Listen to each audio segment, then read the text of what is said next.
अपनी मनबिरती एकागर करन लई, रसना पवित्र करन लई सारे माए भाई गज के आखो धन श्री सतगुरु राम सिंह जी। धन श्री सतगुरु राम सिंह जी। फिर सारे गज के आखो धन श्री सतगुरु उदय सिंह जी। धन श्री सतगुरु उदय सिंह सच्चे पातशाह। साध संगत जी, असी हुणी ही बेअंत पातशाह जी दे बचन सरवण कीते हैं। उन्हां दे विच सच्चे पातशाह जी बड़ी किरपा कीती, सानू बार बार यही चीज़ां दर्शाईयां गईयां कि असी शुभ कर्म करिए। शुभ कर्म जानी कि अच्छियां चीज़ां करिए। जिद्दां कहंदे हन कि सच्चे मार्ग चलदियां उस्तत करे जहान, कि जदों असी अच्छे काम करते हाँ तो साड़ी बार सिफत होंदी है।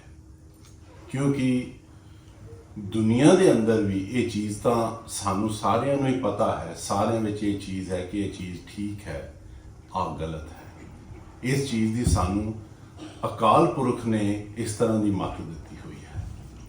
इत्थे तक छोटा जिहा एक कीड़ा भी जिहड़ा हुंदा है, उसनों भी इदां दी मत दी है कि जदों वो जांदा है कंध दे नाल टकराउंदा है, वापस मुड़ आउंदा है। वो लगदा उन्हें पता लग जाता कि मैं अगे नहीं जा सकता, उन्हें पता लग जाता कि इत्थे ब्लॉक लगा है। यानी कि इस तरह जिहड़ी मत है अकाल पुरख ने हर एक बंदे नूं दित्ती है। ते गुरबाणी दे विच भी बहुत जगह पे सानू सच्चे पातशाह जी यही समझाउण की कोशिश करते हैं कि असी अच्छे कर्म करिए। आम सिख संगत जिहड़े गुरसिख हन, सतगुरु जी का हुक्म मनते हैं, जो हर रोज सवेरे जपजी साहब का पाठ करते हैं, आपां उहदे विचों ही शुरुआत करते हैं।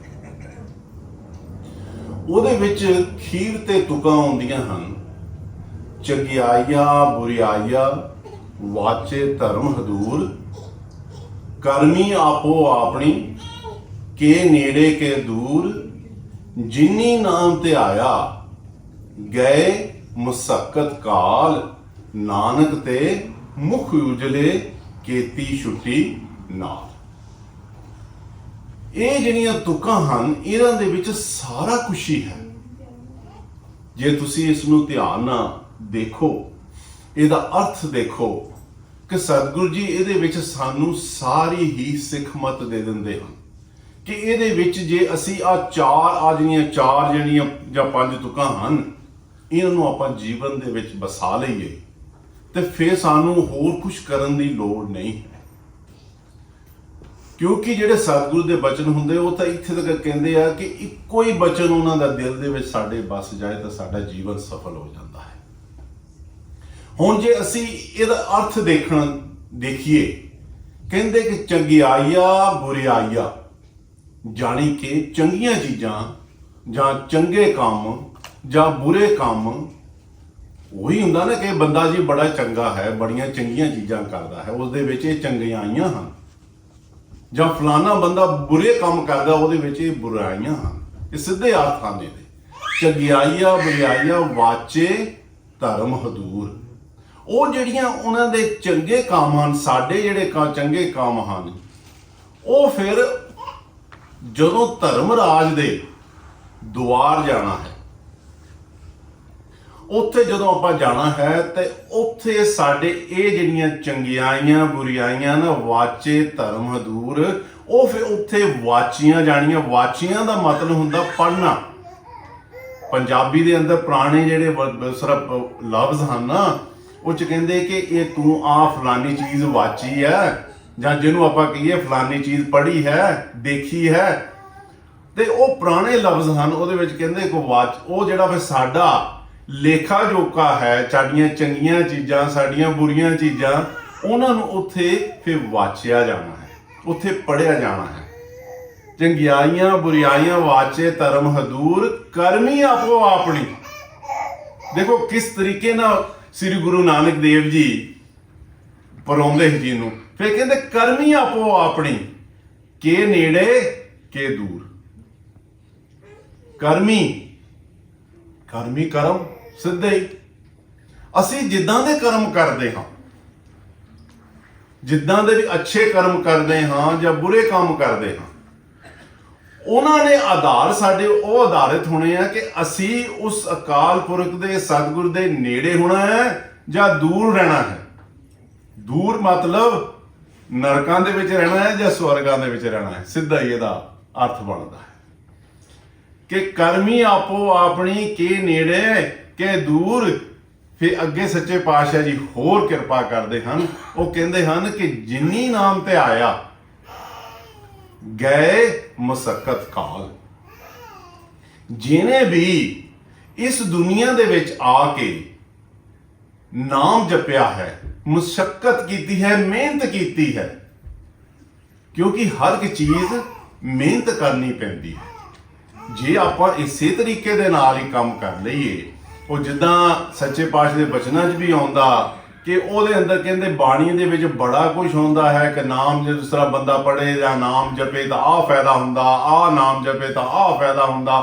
ਕਹਿੰਦੇ ਬੜੇ ਫਾਇਦੇ ਦੱਸੇ ਆ, ਪਰ ਉਹ ਫਾਇਦੇ ਹੋਣੇ ਉਦੋਂ ਹੀ ਹੈ ਜਦੋਂ ਆਪਾਂ ਉਹ ਕਰਨਾ ਹੈ, ਉਹਦੇ ਉੱਪਰ ਆਪਾਂ ਮਿਹਨਤ ਕਰਨੀ ਹੈ, ਤਾਂ ਹੀ ਉਹਦਾ ਫਾਇਦਾ ਹੋਣਾ ਹੈ। ਉੱਦਾਂ ਪੜ੍ਹਨ ਦੇ ਨਾਲ ਕੋਈ ਫਰਕ ਨਹੀਂ ਪੈਣਾ। ਜਿੱਦਾਂ ਸ੍ਰੀ ਗੁਰੂ ਗੋਬਿੰਦ ਸਿੰਘ ਜੀ ਦੇ ਵੇਲੇ ਉਹ ਇੱਕ ਸਾਧ ਸੰਗਤ ਉੱਥੇ ਬੈਠੀ ਸੀ, ਤਾਂ ਉਹਨਾਂ ਨੇ ਕੀ ਕੀਤਾ ਕਿ ਇੱਕ ਉੱਥੋਂ ਪੀਣ ਨੂੰ ਉਹ ਭੰਗ ਲਿਆਂਦੀ। ਉਹ ਲਿਆਂਦੀ ਤੇ ਇੱਕ ਸਿੱਖ ਨੂੰ ਕਿਹਾ ਵੀ ਇਹਨਾਂ ਨੂੰ ਕੁਰਲੀਆਂ ਕਰੀ ਜਾ। ਉਹ ਕਰਕੇ ਉਹ ਕੁਰਲੀਆਂ ਕਰੀ ਜਾਏ ਤਾਂ ਉਹ ਕਹਿੰਦੇ ਕੋਈ ਅਸਰ ਹੋਇਆ? ਕਹਿੰਦੇ ਜੀ ਕੁਝ ਨਹੀਂ ਹੋ। ਕਹਿੰਦੇ ਘੁੱਟ ਕੇ ਪੀ ਲਾ। ਜਦੋਂ ਪੀਤਾ ਤਾਂ ਫੇਰ ਪਤਾ ਲੱਗਾ ਅਸਲੀ ਤਾਰ 'ਚ ਅਸੀਂ ਹਾਲੇ ਕੁਰਲੀਆਂ ਹੀ ਕਰ ਰਹੇ ਹਾਂ।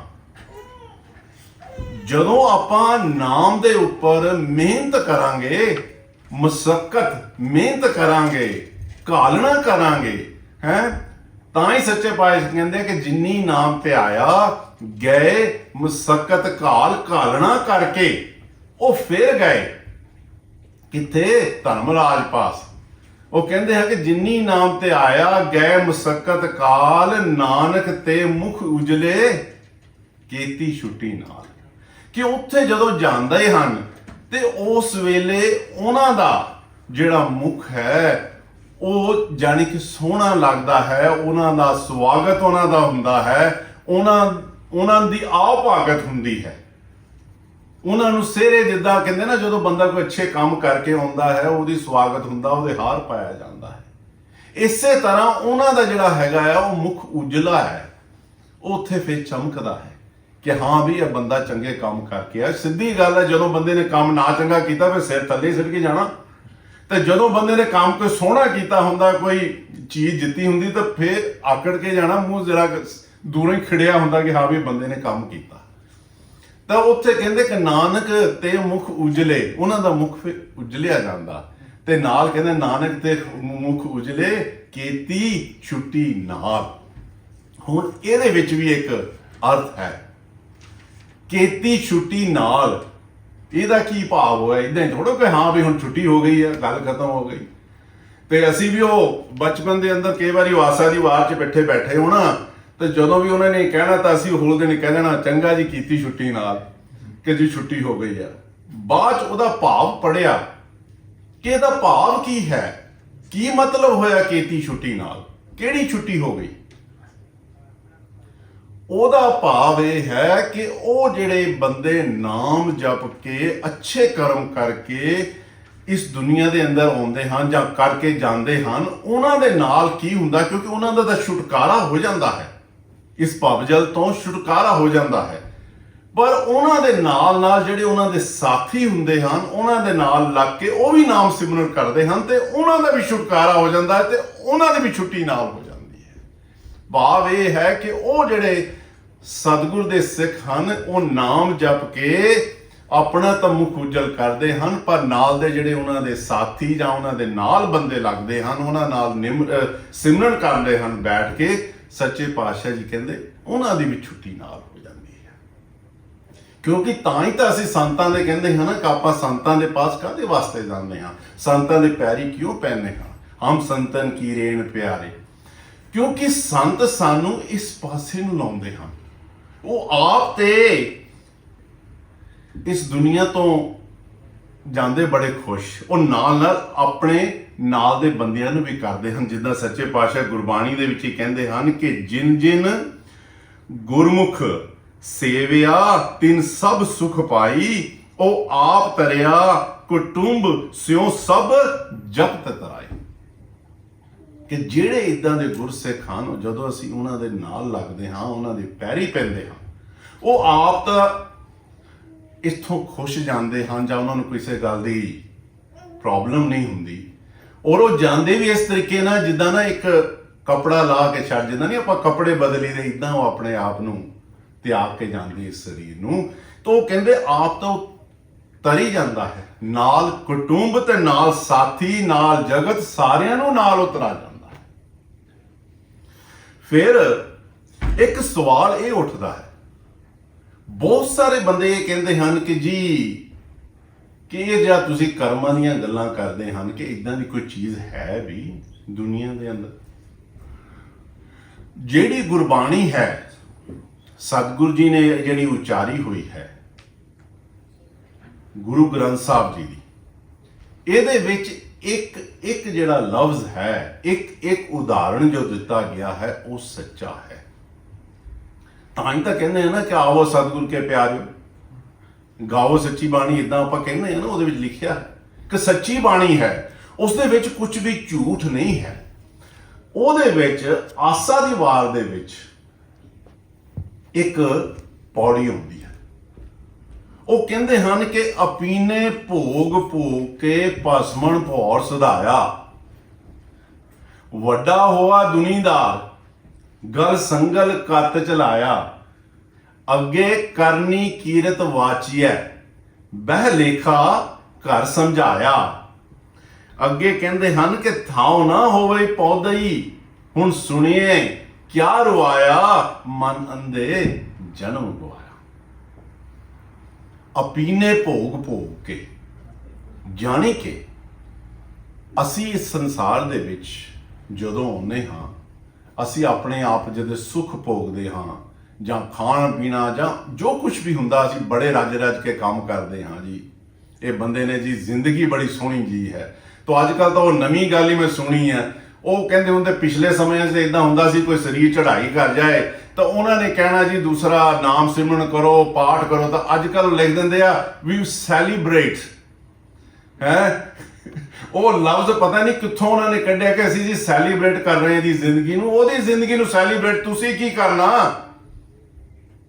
ਸਵਾਦ ਤਾਂ ਇਹ ਹੈ ਕਿ ਉਸ ਬੰਦੇ ਨੇ ਜਿਹੜਾ ਅੱਛੇ ਕੰਮ ਕੀਤੇ ਉਹ ਤੁਹਾਡੇ ਤੇ ਉਹਦਾ ਅਸਰ ਹੋਵੇ। ਤੁਸੀਂ ਵੀ ਉਸ ਅੱਛੇ ਕਰਮਾਂ ਦੇ ਕਰੋ। ਜਿਹੜੇ ਸਾਧੂ ਇੱਥੋਂ ਜ਼ਿੰਦਗੀਆਂ ਭੋਗ ਭੋਗ ਕੇ ਗਏ ਹਨ, ਉਹਨਾਂ ਦਾ ਅਸਰ ਸਾਡੇ ਤੇ ਹੋਵੇ। ਸੈਲੀਬ੍ਰੇਟ ਤਾਂ ਹੁੰਦਾ। ਇਹ ਨਵੀਂ ਕਹਾਵਤ ਹੈ ਦੁਨੀਆ ਦੀ, ਅੱਜ ਕੱਲ੍ਹ ਨਵੀਆਂ ਗੱਲਾਂ ਉਹ ਕਹਿੰਦੇ ਹੁੰਦੇ ਆ। ਤੇ ਉਹ ਸਤਿਗੁਰੂ ਜੀ ਤੇ ਕਹਿੰਦੇ ਕਿ ਪੀਨੇ ਭੋਗ ਭੋਗ ਕੇ ਆਪਣਾ ਸਾਰਾ ਜੀਵਨ ਅੱਛੀ ਤਰ੍ਹਾਂ ਭੋਗ ਕੇ, ਕਹਿੰਦੇ ਜਦੋਂ ਭਸਮਣ ਭੌਰ ਸਧਾਇਆ, ਭੌਰ ਆਤਮਾ, ਭਸਮਣ ਜਦੋਂ ਸਰੀਰ ਜਲ ਗਿਆ, ਭੌਰ ਸਧਾਇਆ, ਫਿਰ ਕਹਿੰਦੇ ਹਨ ਕਿ ਵੱਡਾ ਹੋਆ ਦੁਨੀਦਾਰ, ਜਿੱਡਾ ਵੱਡਾ ਹੋਵੇ ਦੁਨੀਦਾਰ, ਕਿ ਹਾਂ ਵੀ ਇਹ ਬਹੁਤ ਵੱਡਾ ਹੈ, ਬਹੁਤ ਅਮੀਰ ਆ, ਬਹੁਤ ਸੋਹਣਾ ਹੈ, ਬੜਾ ਬਲਵਾਨ ਹੈ, ਜਿੱਡਾ ਮਰਜੀ ਵੱਡਾ ਹੋਵੇ। ਉਹ ਕਹਿੰਦੇ ਸੰਗਲ ਘੱਤ ਚਲਾਇਆ, ਗਲ ਦੇ ਵਿੱਚ ਸੰਗਲ ਉਹਦੇ ਪਾ ਕੇ ਕਹਿੰਦੇ ਉਸਰਾ ਫਿਰ ਉਹ ਜਿਹੜੇ ਨਾ ਲੈ ਕੇ ਜਾਂਦੇ ਹਨ। ਸੰਗਲ ਘੱਤ ਚਲਾਇਆ ਜਦੋਂ ਲੈ ਕੇ ਜਾਂਦੇ ਉੱਪਰ ਨੂੰ। ਫਿਰ ਇਹ ਕਹਿੰਦੇ ਆ ਕਿ ਅੱਗੇ ਕਰਨੀ ਕੀਰਤ ਵਾਚੀਏ, ਉੱਥੇ ਫਿਰ ਸਾਡੇ ਜਿਹੜੇ ਕਰਮ ਹਨ, ਅਸੀਂ ਜੋ ਕੁਝ ਵੀ ਅੱਛੇ ਭੈੜੇ ਕਰਮ ਕੀਤੇ ਹਨ, ਉਹ ਫਿਰ ਉਹ ਉੱਥੇ ਵਾਚੇ ਜਾਂਦੇ ਹਨ। ਮੈਂ ਥੋੜਾ ਜਿਹਾ ਤੁਹਾਨੂੰ ਇਸ ਦੇ ਉੱਪਰ ਤਾਂ ਕਰ ਰਿਹਾ ਗੱਲ ਕਿ ਇਹ ਜਿਹੜੀ ਚੀਜ਼ ਹੈ, ਇਹ ਇੱਕ ਸਾਡਾ ਜੀਵਨ ਦਾ ਫਾਊਂਡੇਸ਼ਨ ਹੈ। ਅਸੀਂ ਇਸ ਨੂੰ ਸਮਝਣਾ ਹੈ। ਉਹ ਕਹਿੰਦੇ ਕਿ ਅੱਗੇ ਕਰਨੀ ਕੀਰਤ ਵਾਚੀਐ ਬਹਿ ਲੇਖਾ ਕਰ ਸਮਝਾਇਆ। ਫਿਰ ਇਦਾਂ ਨਹੀਂ ਹੈਗਾ ਕਿ ਹਾਂ ਬਈ ਤੂੰ ਆਇਆ ਤੇ ਇਹਨੂੰ ਆਹ ਦੇ ਦਿਓ ਜਾਂ ਆਹ ਪਨਿਸ਼ਮੈਂਟ ਤੇ ਨਹੀਂ, ਬਿਠਾ ਕੇ ਉਹਨੂੰ ਦੱਸਿਆ ਜਾਂਦਾ, ਭਾਜੀ ਆਹ ਦੇਖੋ ਤੁਸੀਂ ਜਿਹੜੇ ਕਰਮ ਕੀਤੇ ਹਨ। ਉੱਥੇ ਇਦਾਂ ਹੀ ਲਿਖਿਆ ਕਰਨੀ ਕੀਰਤ ਵਾਚੀਏ ਬਹਿ ਲੇਖਾ ਕਰ ਸਮਝਾਇਆ। ਉਹ ਫਿਰ ਸਮਝਾਇਆ ਜਾਂਦਾ ਕਿ ਆਹ ਦੇਖ ਭਾਜੀ, ਆਹ ਤੁਸੀਂ ਕੀਤਾ। ਫੇ ਕਹਿੰਦੇ ਥਾਉ ਨਾ ਹੋਵੇ ਪੌਦੇ ਹੀ ਹੁਣ ਸੁਣਿਆ ਕਿਆ ਰਵਾਇਆ। ਉਹ ਫਿਰ ਜਿਹੜੇ ਬੰਦੇ ਜਿਨ੍ਹਾਂ ਨੇ ਨਾਮ ਸਿਮਰਨ ਨਹੀਂ ਕੀਤਾ ਹੁੰਦਾ ਜਾਂ ਅੱਛੇ ਕਰਮ ਨਹੀਂ ਕੀਤੇ ਹੁੰਦੇ ਆ, ਫਿਰ ਉਹਨਾਂ ਨੂੰ ਜਗ੍ਹਾ ਨਹੀਂ ਲੱਗਦੀ ਕਿ ਅਸੀਂ ਹੁਣ ਕਿੱਥੇ ਨੱਠੀਏ। ਥਾਉ ਨਾ ਹੋਵੇ ਪੌਦੇ ਹੀ ਹੁਣ ਸੁਣੀਏ ਕਿਆ ਰਵਾਇਆ। ਉਹਨਾਂ ਦਾ ਫਿਰ ਰੋਣਾ ਵੀ ਕੋਈ ਨਹੀਂ ਸੁਣਦਾ। ਫਿਰ ਸੱਚੇ ਪਾਤਸ਼ਾਹ ਅਖੀਰ ਤੇ ਬਚਨ ਕਰਦੇ ਕਿ ਮਨ ਅੰਦੇ ਜਨਮ ਗਵਾਇਆ। ਹੁਣ ਫਿਰ ਇੱਕ ਹੋਰ ਇੱਕ ਪੌੜੀ ਆਉਂਦੀ ਹੈ, ਫਿਰ ਉਸ ਤੋਂ ਬਾਅਦ ਆਪਾਂ ਅਗਲੇ ਚੀਜ਼ ਤੇ ਚੱਲਦੇ ਹਾਂ। ਉਹ ਵੀ ਆਸਾ ਦੀ ਵਾਰ ਦੇ ਵਿੱਚ ਹੀ ਆਉਂਦੀ ਹੈ, ਕਿਉਂਕਿ ਚਾਹੀਦਾ ਹੈ। ਮੇਰੀ ਇੱਕ ਅਰਜ਼ ਬੇਨਤੀ ਹੈ ਜਿੰਨੇ ਇੱਥੇ ਜਿਹੜੇ ਵੀ ਸਾਡੇ ਨੌਜਵਾਨ ਇੱਥੇ ਬੈਠੇ ਹਨ ਕਿ ਗੁਰਬਾਣੀ ਜਿਹੜੀ ਹੈ ਨਾ, ਇਹਨਾਂ ਦੇ ਅਰਥ ਸਮਝਿਆ ਕਰੋ। ਦੁਨੀਆ ਦੇ ਅੰਦਰ ਪਿਤਾ ਜੀ ਸਾਡੇ ਕਈ ਵਾਰੀ ਬਚਨ ਕਰਦੇ ਹੁੰਦੇ ਸਨ ਕਿ ਜਿਹੜੇ ਇਤਿਹਾਸ ਹਨ ਉਹਨਾਂ ਦੇ ਵਿੱਚ ਬੜਾ ਅਦਲਾ ਬਦਲੀ ਹੋ ਗਈ ਹੈ। ਬੜੀਆਂ ਦੂਸਰਾ ਮਨ ਘੜਤ ਕਹਾਣੀਆਂ ਤੇ ਸਾਖੀਆਂ ਸੁਣਾਈਆਂ ਜਾ ਰਹੀਆਂ ਹਨ ਦੁਨੀਆ ਦੇ ਅੰਦਰ, ਪਰ ਇੱਕ ਗੁਰਬਾਣੀ ਹੈ ਜਿਹੜੀ ਥੋੜੀ ਬਚੀ ਹੋਈ ਹੈ, ਜਿਹਦੇ ਵਿੱਚ ਹਾਲੇ ਕੀਤਾ ਨਹੀਂ। ਠੀਕ ਹੈ, ਇਸ ਵੇਲੇ ਕਿੰਤੂ ਕਰਨੇ ਸ਼ੁਰੂ ਕਰ ਦਿੱਤੇ। ਜਿਹੜੇ ਅੱਜ ਕੱਲ੍ਹ ਦੇ ਬਹੁਤ ਪੜ੍ਹੇ ਲਿਖੇ ਤੇ ਜ਼ਿਆਦਾ ਸਮਝਦਾਰ ਹਨ, ਉਹ ਕਿੰਤੂ ਕਰਨੇ ਉਹਨਾਂ ਨੇ ਸ਼ੁਰੂ ਕਰ ਦਿੱਤੇ ਹਨ, ਪਰ ਲੇਕਿਨ ਹਾਲੇ ਤੱਕ ਉਹ ਗੁਰਬਾਣੀ ਉਦਾਂ ਦੀ ਹੈ। ਤਾਂ ਕਰਕੇ ਉਸ ਦੇ ਵਿਚਾਰ ਪੜ੍ਹਿਆ ਕਰੋ। ਉਸ ਕਿਸੇ ਦਾ ਲਿਹਾਜ਼ ਨਹੀਂ ਕਰਦੀ। ਸਵਾਦ ਇਹ ਹੈ ਗੁਰਬਾਣੀ ਦੇ ਅੰਦਰ, ਉਹ ਕਿਸੇ ਦਾ ਲਿਹਾਜ਼ ਨਹੀਂ ਕਰਦੀ, ਉਹ ਗੁਰੂਆਂ ਦਾ ਵੀ ਲਿਹਾਜ਼ ਨਹੀਂ ਕਰਦੀ। ਗੁਰਬਾਣੀ ਦੇ ਅੰਦਰ ਸੱਚਾ ਗੁਰੂ ਅਤੇ ਝੂਠਾ ਗੁਰੂ ਉਸ ਦੇ ਬਾਰੇ ਵੀ ਦੱਸ ਦਿੱਤਾ। ਇੱਥੇ ਤੱਕ ਕਹਿਤਾ ਕਿ ਗੁਰੂ ਜਿਨ੍ਹਾਂ ਕਾ ਅੰਧਲਾ ਸਿੱਖ ਵੀ ਅੰਧੇ ਕਰਮ ਕਰੇਨ, ਕਿ ਜਿਨ੍ਹਾਂ ਦਾ ਜਿਹੜਾ ਗੁਰੂ ਹੈ ਜੇ ਉਹ ਅੰਨਾ ਹੈ, ਗਲਤ ਹੈ, ਤਾਂ ਉਹਦੇ ਜਿਹੜੇ ਸਿੱਖ ਹਨ ਉਹ ਵੀ ਗਲਤ ਕਰਮ ਕਰੇਨ, ਜਾਣੀ ਕਿ ਗੰਦੇ ਗਲਤ ਕੰਮ ਕਰਨਗੇ। ਕਰਮ ਦੀ ਫੇਰ ਗੱਲ ਆ ਗਈ। ਇੱਥੇ ਕਿਸੇ ਦਾ ਲਿਹਾਜ਼ ਨਹੀਂ। ਤਾਂ ਕਰਕੇ ਗੁਰਬਾਣੀ ਦੇ ਵਿੱਚ ਬਹੁਤ ਕੁਝ ਮਿਲਦਾ ਹੈ। ਸੱਚੇ ਪਾਤਸ਼ਾਹ ਬਚਨ ਕਰਦੇ ਕਿ ਕੱਪੜ ਰੂਪ ਸੁਹਾਵਣਾ ਛੜ ਦੁਨੀਆ ਅੰਦਰ ਜਾਵਣਾ, ਮੰਦਾ ਚੰਗਾ ਆਪਣਾ ਆਪੇ ਹੀ ਕੀਤਾ ਪਾਵਣਾ, ਹੁਕਮ ਕੀਏ ਮਨ ਭਾਂਦੇ ਰਾਹ ਭੀੜੇ ਅੱਗੇ ਜਾਵਣਾ, ਨੰਗਾ ਦੋਜਕ ਚਾਲਿਆ ਤੇ ਦਿਸੇ ਖਰਾ ਡਰਾਵਣਾ, ਕਰ ਔਗਣ ਪਛੋਤਾਵਣਾ। ਕਿਆ ਸੱਚੇ ਪਾਤਸ਼ਾਹ ਬਚਨ ਕਰਦੇ ਕਿ ਜਿਹੜੇ ਕੱਪੜੇ ਅਸੀਂ ਪਾਉਂਦੇ ਹਾਂ, ਨਵੇਂ ਤੋਂ ਨਵੇਂ ਕੱਪੜੇ ਪਾ ਕੇ ਆਪਣੇ ਆਪ ਨੂੰ ਬੜੇ ਸੁੰਦਰ ਕਰਦੇ ਹਾਂ, ਉਹ ਕਹਿੰਦੇ ਕੱਪੜ ਰੂਪ ਸੁਹਾਵਣਾ ਛੱਡ ਦੁਨੀਆ ਅੰਦਰ ਜਾਵਣਾ। ਇੱਥੇ ਆਪਾਂ ਛੱਡ ਜਾਣਾ ਸਾਰਾ ਕੁਝ। ਤੁਸੀਂ ਇੱਕ ਚੀਜ਼ ਦੇਖੋ ਕਿ ਕੋਈ ਖੁਸ਼ੀ ਦਾ ਕੰਮ ਹੋਵੇ, ਕੋਈ ਗਮੀ ਦਾ ਕੰਮ ਹੋਵੇ, ਅਸੀਂ ਹਰ ਵਾਰੀ 9ਵੇਂ ਪਾਤਸ਼ਾਹ ਦੇ ਸ਼ਲੋਕ ਪੜ੍ਹਦੇ ਹਾਂ, ਤਾਂ ਉਹਦੇ ਵਿੱਚ ਸਾਰਾ ਕੁਝ ਇਸੇ ਤਰ੍ਹਾਂ ਦਾ ਹੀ ਲਿਖਿਆ ਹੋਇਆ ਹੈ ਕਿ ਇਹ ਜਿਹੜਾ ਜ਼ਿੰਦਗੀ ਹੈ ਜੋ ਆਇਆ ਸੋ ਚੱਲ ਸੀ, ਸਭ ਕੋਈ ਆਈ ਵਾਰੀ, ਇਦਾਂ ਦੀਆਂ ਗੱਲਾਂ ਹੁੰਦੀਆਂ। ਤੇ ਇਹਦੇ ਵਿੱਚ ਵੀ ਉਹ ਸੱਚੇ ਪਾਤਸ਼ਾਹ ਇਦਾਂ ਹੀ ਬਚਨ ਕਰਦੇ ਹਨ ਕਿ ਇਹ ਛੁੱਟੀ ਦੁਨੀਆ ਦੇ ਅੰਦਰ ਜੋ ਵੀ ਅਸੀਂ ਬਣਾਇਆ ਹੈ, ਜਿੱਦਾਂ ਇਸ ਵੇਲੇ ਹੋੜ ਲੱਗੀ ਪਈ ਆ ਕਿ ਮੈਂ ਜ਼ਿਆਦਾ ਤੋਂ ਜ਼ਿਆਦਾ ਪੈਸੇ ਕਮਾਉਣੇ ਆ, ਸਾਰਿਆਂ ਦਾ ਹਾਲ ਵਿੱਚ ਹੀ ਮੈਂ ਆ, ਕੋਈ ਨਹੀਂ ਇਹ ਚੋਂ ਬਚਿਆ ਆ। ਸਾਰੇ ਕਹਿੰਦੇ ਕਿ ਪੈਸੇ ਜ਼ਿਆਦਾ ਕਮਾਉਣੇ ਆ, ਮੈਨੂੰ ਪੈਸੇ ਚਾਹੀਦੇ ਆ, ਪਰ ਸੱਚੇ ਪਾਤਸ਼ਾਹ ਕਹਿੰਦੇ ਹਨ ਕਿ ਛੱਡ ਦੁਨੀਆ ਅੰਦਰ ਜਾਵਣਾ।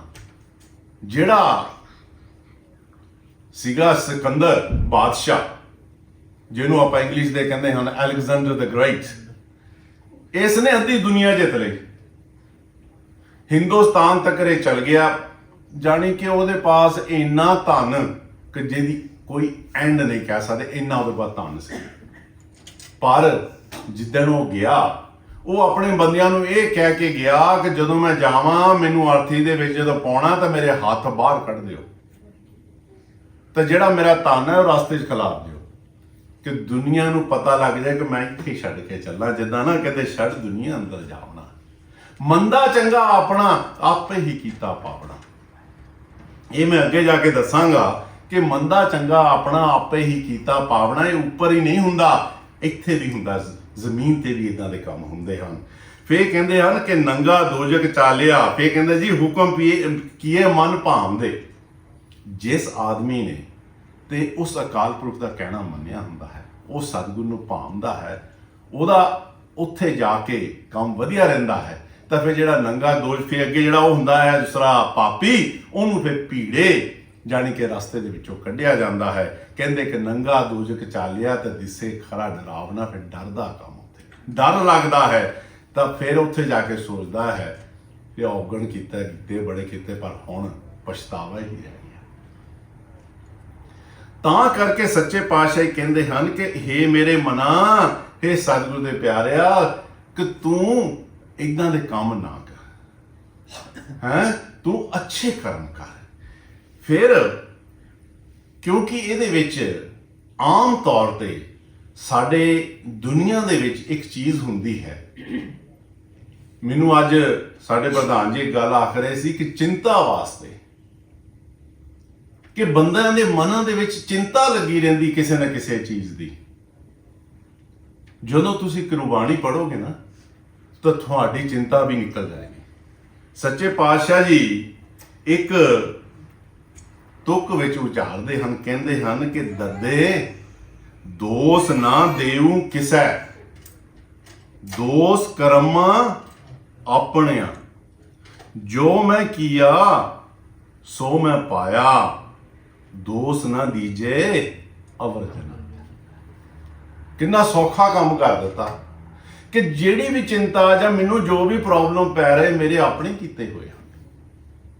ਮੈਂ ਦੂਸਰੇ ਕਿਸੇ ਨੂੰ ਦੋਸ਼ ਨਹੀਂ ਦੇਣਾ, ਮੈਂ ਕਿਸੇ ਨੂੰ ਦੋਸ਼ ਨਹੀਂ ਦੇਣਾ, ਜੋ ਮੈਂ ਕੀਤਾ ਸੋ ਮੈਂ ਪਾਇਆ। ਔਰ ਇੱਕ ਚੀਜ਼ ਹੈ, ਹੁਣ ਜਿੱਦਾਂ ਆਪਾਂ ਜਿਹੜੀਆਂ ਵੀ ਤੁਕਾਂ ਪੜ੍ਹੀਆਂ ਹਨ, ਇਹਨਾਂ ਵਿੱਚੋਂ ਇੱਕ ਚੀਜ਼ ਦਾ ਤਾਂ ਸਾਨੂੰ ਪਤਾ ਲੱਗ ਗਿਆ ਕਿ ਅਸੀਂ ਜੋ ਕੁਝ ਵੀ ਕਰਦੇ ਹਾਂ ਉਸ ਦਾ ਉੱਥੇ ਫੈਸਲਾ ਹੁੰਦਾ ਹੈ। ਪਰ ਇਹ ਤੋਂ ਇੱਕ ਚੀਜ਼ ਹੋਰ ਅੱਗੇ ਆ ਜਾਂਦੀ ਹੈ। ਅਸੀਂ ਦੁਨੀਆ ਦੇ ਅੰਦਰ ਇਹ ਪੜ੍ਹ ਲਿਆ ਕਿ ਅਸੀਂ ਸਾਰਾ ਕੁਝ ਇੱਥੇ ਛੱਡ ਕੇ ਜਾਣਾ ਹੈ, ਸਾਡੇ ਨਾਲ ਕੁਝ ਨਹੀਂ ਜਾਣਾ। ਪਰ ਇਹ ਵੀ ਗਲਤ ਹੈ। ਕੁਝ ਜਾਂਦਾ ਤੁਹਾਡੇ ਨਾਲ, ਜਿਹਨੂੰ ਤੁਸੀਂ ਛੱਡ ਕੇ ਵੀ ਜਾਣਾ ਚਾਹੋ ਤਾਂ ਤੁਸੀਂ ਛੱਡ ਨਹੀਂ ਸਕਦੇ। ਉਹ ਹੈ ਤੁਹਾਡੇ ਕਰਮਾਂ ਦੀ ਪੂੰਜੀ। ਜਿਹੜਾ ਤੁਹਾਡਾ ਬੈਗ ਹੈ ਨਾ, ਜਿੱਦਾਂ ਉਹ ਸਾਡੇ ਪਿਤਾ ਜੀ ਕਈ ਵਾਰੀ ਬਚਨ ਕਰਦੇ ਹੁੰਦੇ ਸੀ ਕਿ ਜਦੋਂ ਉੱਥੇ ਜਾਣਾ ਉਹਦੇ ਵਾਸਤੇ ਕਹਿਣਾ ਕਿ ਪੈਸੇ ਇਕੱਠੇ ਕਰ ਲਓ, ਕਹਿਣਾ ਮੈਂ ਤਾਂ ਬਥੇਰੇ ਕੀਤੇ ਹੋਏ, ਮੇਰੇ ਤਾਂ ਕਹਿਣਾ ਭੰਡਾਰ ਭਰੇ। ਪਿਤਾ ਜੀ ਇੱਦਾਂ ਬਚਨ ਕਰਦੇ ਹੁੰਦੇ ਸੀ। ਤੋ ਨਾਲ ਕਿਸੇ ਨੂੰ ਕਹਿ ਵੀ ਜਾਣਾ, ਕਹਿਣਾ ਅੱਛਾ ਚੱਲ ਮੇਰੇ ਵੱਲੋਂ 100 ਮਾਲਾ ਇਹਨੂੰ ਦੇ ਦਿਓ, ਏਦਾਂ ਉਹ ਦਾਨ ਕਰ ਜਾਂਦੇ ਹੁੰਦੇ ਸੀ। ਜਿਸ ਬੰਦੇ ਪਾਸ ਹੋਵੇ ਉਹੀ ਕਰੇਗਾ। ਸਾਡੇ ਬਾਰੇ ਬਸ ਤੇ ਇੱਕ ਪੱਕੀ ਮਾਲਾ ਨਹੀਂ ਕਰ ਹੁੰਦੀ, ਤੇ ਉਹਨਾਂ ਨੇ ਕਹਿਣਾ ਕਿ ਏਦਾਂ ਦਾਨ ਕਰ ਜਾਣਾ। ਤੇ ਉਹ ਜਦੋਂ ਉਹ ਪੂੰਜੀ ਆਪਣੀ ਉਸ ਤਰ੍ਹਾਂ ਦੀ ਭਰ ਰਹੇ ਸਨ, ਬੈਗ ਉਦਾਂ ਦਾ ਭਰ ਰਹੇ ਸਨ। ਸਾਡੇ ਜਿਹੜੇ ਕਰਮ ਹਨ, ਸਾਡੇ ਕਰਮਾਂ ਨਾਲ ਸਾਡਾ ਬੈਗ ਭਰ ਰਿਹਾ ਹੈ। ਅਸੀਂ ਆਪਣਾ ਬੈਗ ਆਪਣੇ ਆਪ ਹੀ ਭਰ ਰਹੇ ਹਾਂ ਕਰਮਾਂ ਦੇ ਨਾਲ। ਤੇ ਉਹ ਜਿਹੜੇ ਕਰਮਾਂ ਦੀ ਪੂੰਜੀ ਹੈ ਨਾ, ਉਹਦਾ ਬੈਗ ਹੈ, ਉਹਨੂੰ ਜਿੰਨਾ ਮਰਜ਼ੀ ਅਸੀਂ ਭਰ ਲਈਏ, ਉਹ ਫਿਰ ਸਾਡੇ ਨਾਲ ਜਾਂਦਾ ਹੈ, ਉਹ ਨਹੀਂ ਪਿੱਛਾ ਛੱਡਦਾ ਸਾਡਾ। ਔਰ ਫਿਰ ਉਹਨਾਂ ਦਾ ਅਸਰ ਹੁੰਦਾ ਹੈ, ਉਹਨਾਂ ਦੇ ਹਿਸਾਬ ਦੇ ਨਾਲ ਸਾਡਾ ਫਿਰ ਦੂਜਾ ਜਨਮ ਹੁੰਦਾ ਹੈ।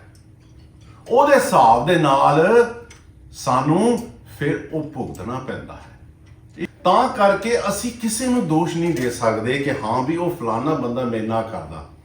ਉਹ ਮੈਂ ਇੱਕ ਸਾਖੀ ਸੀਗੀ ਛੋਟੀ ਜਿਹੀ, ਮੈਂ ਉਹ ਹੱਸਦਾ ਸੀ। ਮੈਂ ਕਿਹਾ ਅਸੀਂ ਹਰ ਇੱਕ ਚੀਜ਼ ਤੇ ਗੁੱਸਾ ਕਰ ਜਾਂਦੇ, ਇੱਥੇ ਤੱਕ ਘਰ ਦੇ ਅੰਦਰ ਅਸੀਂ ਵਹੁਟੀਆਂ ਤੇ ਗੁੱਸਾ ਕਰ ਬੈਠਦੇ ਹਾਂ ਕਿ ਇਹ ਵਹੁਟੀ ਮੇਰੇ ਨਾਲ ਲੜਦੀ ਬੜੀ ਹੈ। ਉਹ ਸਾਖੀ ਜਿਹੜੇ ਆਪਣੇ ਨਰੈਣ ਹਰੀ ਉਪਦੇਸ਼ ਹੈ, ਉਹਦੇ ਵਿੱਚ ਸਾਖੀ ਆਉਂਦੀ ਹੈ, ਉਹ ਪੜ੍ਹ ਕੇ ਮੈਂ ਬੜਾ ਹੱਸਿਆ। ਮੈਂ ਕਿਹਾ ਯਾਰ ਕੋਈ ਚੀਜ਼ ਵੀ ਨਹੀਂ ਛੱਡੀ ਇਹਨਾਂ ਨੇ। ਉਹ ਕਹਿੰਦੇ ਕਿ ਇੱਕ ਰਾਜੇ ਦੇ ਪਾਸ ਇੱਕ ਪੰਡਤ ਸੀ, ਉਹ ਬੜੀ ਸੇਵਾ ਕਰਦਾ ਹੁੰਦਾ ਸੀ। ਤੇ ਸੇਵਾ ਕਰਦਾ ਕਰਦਾ ਤਾਂ ਉਹਦੇ ਰਾਜੇ ਦਾ ਪੁੱਤਰ ਹੋਇਆ, ਉਹਦਾ ਵਿਆਹ ਹੋਇਆ।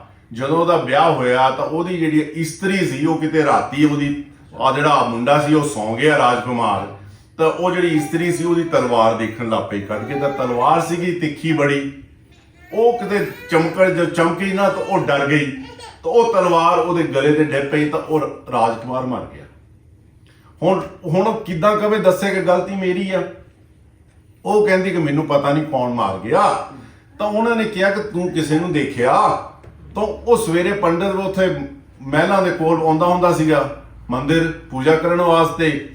ਤਾਂ ਉਹਨੇ ਕਿਹਾ ਜੀ ਮੈਂ ਤਾਂ ਸਵੇਰੇ ਸਿਰ ਪੰਡਤ ਹੋਣਾ ਨੂੰ ਦੇਖਿਆ। ਹੁਣ ਉੱਥੇ ਕਿਹਦੀ ਫਰਿਆਦ ਕਰਨੀ ਸੀ? ਇਹ ਦੁਨੀਆ ਜੇ ਹੈਗਾ ਹੀ ਹੈ, ਸ਼ੁਰੂ ਤੋਂ ਹੀ ਹੈ, ਗਰੀਬ ਦੀ ਫਰਿਆਦ ਨਹੀਂ ਹੁੰਦੀ, ਕੋਈ ਨਹੀਂ ਸੁਣਦਾ ਗਰੀਬ ਦੀ। ਬੁਲਾ ਲਿਆ ਪੰਡਤ ਹੁਣਾਂ ਨੂੰ, ਬਥੇਰਾ ਉਹਨਾਂ ਨੇ ਕਿਹਾ ਜੀ ਮੈਂ ਤਾਂ ਕੁਛ ਨਾ ਕੀਤਾ।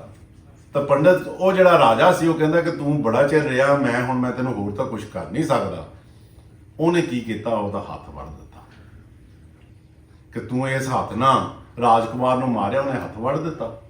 ਉਹ ਵਿਚਾਰਾ ਆਪਣਾ ਹੱਥ ਲੈ ਕੇ ਤਾਂ ਰਾਜ ਚੋਂ ਬਾਹਰ ਨਿਕਲ ਗਿਆ, ਕਹਿੰਦਾ ਮੈਂ ਨਹੀਂ ਹੁਣ ਇੱਥੇ ਰਹਿਣਾ। ਬਾਹਰ ਚਲ ਗਿਆ। ਉਹ ਕਹਿੰਦਾ ਪਹਿਲਾਂ ਤਾਂ ਮੈਂ ਇਹ ਪਤਾ ਕਰਨਾ ਕਿ ਮੈਨੂੰ ਕਿਸ ਕਰਮ ਕਰਕੇ ਇਹ ਕੰਮ ਹੋਇਆ। ਮੈਂ ਤਾਂ ਹਮੇਸ਼ਾ ਪੂਜਾ ਕਰਦਾ ਰਿਹਾ, ਮੈਂ ਇਹਦਾ ਪਤਾ ਕਰਨਾ, ਕਿਸੇ ਬੰਦੇ ਪਾਸ ਜਾਵਾਂ, ਕੋਈ ਜੋਤਸ਼ੀ ਪਾਸ ਜਾਵਾਂ, ਪਤਾ ਕਰਾਂ। ਉਹ ਗਿਆ, ਫੇ ਇੱਕ ਬੰਦੇ ਪਾਸ ਪਤਾ ਲੱਗਾ, ਉਹਦੇ ਪਾਸ ਗਿਆ, ਬੜਾ ਸਾਧੂ ਬੰਦਾ ਉਹਦੇ ਪਾਸ ਗਿਆ। ਜਾ ਕੇ ਜਦੋਂ ਬੂਹਾ ਖੜਕਾਇਆ ਤਾਂ ਉਹਦੀ ਜਿਹੜੀ ਇਸਤਰੀ ਸੀ, ਪਹਿਲਾਂ ਤਾਂ ਉਹਨੇ ਬੂਹਾ ਖੋਲਿਆ। ਉਹਨੇ ਖੋਲਿਆ ਤਾਂ ਉਹਨੇ ਕਿਹਾ ਜੀ ਕਿੱਥੇ ਆਪਣਾ ਦੂਸਰਾ ਜੋਤਸ਼ੀ ਜੀ ਜਾਂ ਦੂਸਰਾ ਸਾਧੂ ਜਾਣ, ਕਿੱਥੇ ਮੈਂ ਉਹਨਾਂ ਨੂੰ ਮਿਲਣਾ। ਉਹਨੇ ਬੜੇ ਗਾਲਾਂ ਕੱਢੀਆਂ ਆਪਣੇ ਆਦਮੀ ਨੂੰ ਕਿ ਪਤਾ ਨਹੀਂ ਕਿੱਥੇ ਤੁਰਿਆ ਫਿਰਦਾ ਹੋਣਾ, ਪਤਾ ਨਹੀਂ ਕਿੱਥੇ ਖੇ ਖਾਂਦਾ, ਇਦਾਂ ਬੜਾ ਕੁਛ ਉਹ ਬੋਲਿਆ। ਤਾਂ ਉਹ ਭਾਜੀ ਉਸ ਤਰ੍ਹਾਂ ਹਿੱਲ ਗਿਆ, ਕਹਿੰਦਾ ਇਹ ਕਿੱਦਾਂ ਹੋ ਗਿਆ? ਮੈਂ ਤਾਂ ਇਹਨਾਂ ਪਾਸ ਆਪਣੇ ਬਾਰੇ ਪੁੱਛਣ ਆਇਆ ਸੀ ਤੇ ਇਹ ਕੰਮ ਕੀ ਹੋ ਗਿਆ? ਉਸ ਤੋਂ ਬਾਅਦ ਉਹਨੇ ਕਿਹਾ ਕਿ ਚਲੋ ਹੁਣ ਤਾਂ ਇਹਦਾ ਪਤਾ ਕਰਕੇ ਜਾਵਾਂਗੇ।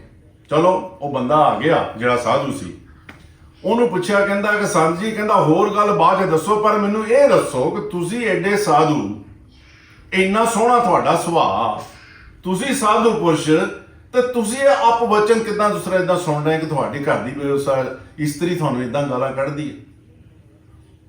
ਉਹ ਕਹਿੰਦਾ ਇਹਦਾ ਕੋਈ ਗਲਤੀ ਨਹੀਂ, ਮੇਰੇ ਕਰਮ ਹਨ ਇਦਾਂ ਦੇ। ਕਹਿੰਦੇ ਜੀ ਉਹ ਕਿੱਦਾਂ? ਉਹ ਕਹਿੰਦੇ ਕਿ ਪਿਛਲੇ ਸਮੇਂ ਦੇ ਵਿੱਚ ਇਹ ਕਹਿੰਦੇ ਗਊ ਸੀ ਤੇ ਇਹਦੇ ਕਹਿੰਦੇ ਇੱਥੇ ਸਰੀਰ ਤੇ ਫੋੜਾ ਲੱਗਿਆ ਹੋਇਆ ਸੀ, ਤਾਂ ਮੈਂ ਕਾਂ ਸੀਗਾ, ਤਾਂ ਮੈਂ ਜਾ ਕੇ ਚੁੰਝਾ ਮਾਰਦਾ ਹੁੰਦਾ ਸੀ, ਔਰ ਜਦੋਂ ਇਹਨੂੰ ਤਕਲੀਫ ਹੁੰਦੀ ਸੀ ਮੈਨੂੰ ਖੁਸ਼ੀ ਹੁੰਦੀ ਸੀ। ਔਰ ਉਹ ਕਹਿੰਦੇ ਕਿ ਇਦਾਂ ਹੋਇਆ ਕਿ ਇੱਕ ਦਿਨ ਚੁੰਝ ਫਸ ਗਈ ਤਾਂ ਉਹ ਦਰਦ ਜ਼ਿਆਦਾ ਹੋਈ, ਤਾਂ ਉਹ ਅੱਗੇ ਕਹਿੰਦੇ ਉਸਰਾ ਗੰਗਾ ਸੀ, ਉਹਦੇ ਵਿੱਚ ਡਿੱਗ ਪਏ ਸੀ ਦੋਨੇ ਜਣੇ। ਤਾਂ ਉਹ ਗੰਗਾ ਦੇ ਵਿੱਚ ਡਿੱਗਣ ਕਰਕੇ ਤਾਂ ਮੈਂ ਕਹਿੰਦਾ ਸਾਧੂ ਬਣ ਗਿਆ ਕਿ ਚਲੋ ਮੇਰਾ ਜਿਹੜਾ ਜੀਵਨ ਸੀ ਉਹ ਕਹਿੰਦਾ ਸੋਹਣਾ ਬਣ ਗਿਆ, ਤੇ ਇਹ ਮੇਰੀ ਘਰੋਂ ਉਸਰਾ ਮੇਰੀ ਉਹ ਪਤਨੀ ਬਣ ਗਈ। ਇਹ ਹੁਣ ਮੇਰੇ ਕੋ ਉਸ ਚੀਜ਼ ਦੇ ਬਦਲੇ ਲੈਂਦੀ, ਹਰ ਰੋਜ਼ ਮੈਨੂੰ ਤਾਨੇ ਦੇ ਕੇ ਮਾਰਦੀ ਹੈ। ਇਹ ਕਹਿੰਦਾ ਮੇਰਾ ਕਰਮ ਹੈ, ਇਹਦੀ ਕੋਈ ਗਲਤੀ ਨਹੀਂ ਹੈ। ਉਹ ਵਾਹ ਜੀ। ਕਹਿੰਦਾ ਹੁਣ ਕਹਿੰਦਾ ਇਹ ਦੱਸੋ ਕਿ ਮੇਰਾ ਹੱਥ ਕਿਉਂ ਵੱਢਿਆ ਗਿਆ? ਹੁਣ ਇਹਦੇ ਵਿੱਚ ਬਹੁਤ ਵਿਚਾਰਨ ਦੀ ਗੱਲ ਹੈ ਜਿਹੜੀ ਅੱਗੇ ਉਹਨੇ ਦੱਸੀ। ਉਹ ਕਹਿੰਦਾ ਕਿ ਪਿਛਲੇ ਜਨਮ ਦੇ ਅੰਦਰ ਤੂੰ ਤਪਸਵੀ ਸੀਗਾ, ਪਾਠ ਕਰਦਾ ਪਿਆ ਸੀ,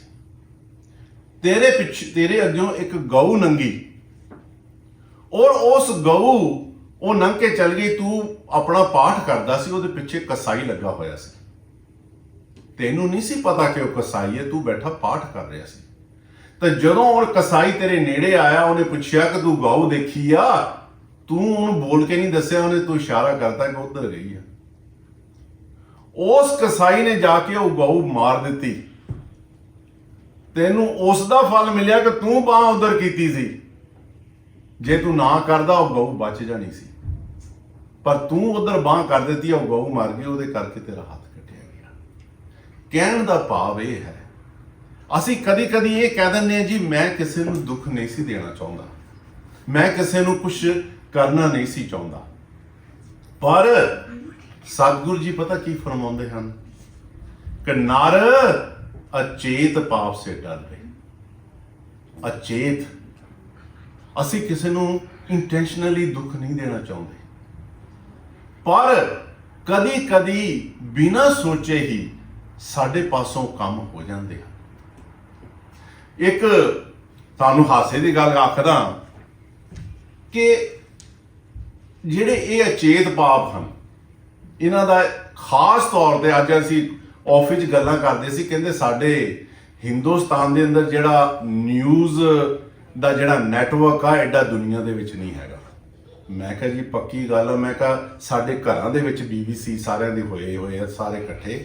ਮੈਂ ਕਿਹਾ ਤੁਸੀਂ ਇੱਕ ਵਾਰੀ ਮੈਂ ਕਿਹਾ ਬੀਬੀਆਂ ਨੂੰ ਦੋ ਚਾਰਾਂ ਨੂੰ ਇਕੱਠੀਆਂ ਨੂੰ ਬਿਠਾ ਦਿਓ, ਮੈਂ ਕਿਹਾ ਸਾਰੀ ਦੁਨੀਆ ਦੀ ਮੈਂ ਕਿਹਾ ਤੁਹਾਨੂੰ ਸਾਰਾ ਖਬਰ ਸੁਣਾ ਦੇਣੀ ਆ।